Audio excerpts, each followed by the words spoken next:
You're a member of the Transportation and Infrastructure Committee. What recommendations or ideas might you have for Indian American entrepreneurs in the field of renewable energy?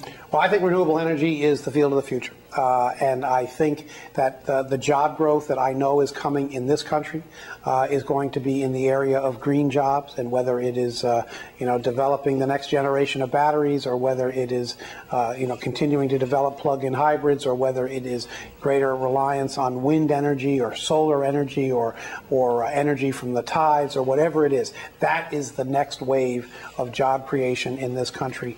It's something that I think this country, we must be working on much more aggressively than we currently are. There are some so-called green shoots of activity, but we need much more of that.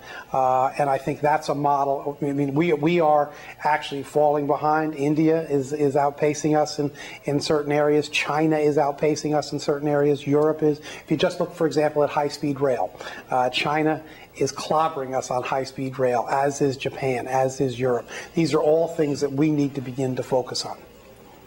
As a follow-up question, when do you think renewable energy is going to capture the energy market in the U.S.? Do you have a time frame in mind? I wish I did. And we pass energy legislation in the House of Representatives. It's stalled in the Senate.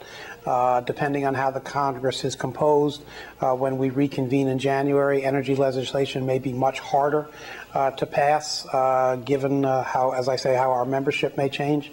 So I wish I could predict a number, but if I were to predict a number, I'm afraid it's going to be more far off than I think any one of us would really like to see.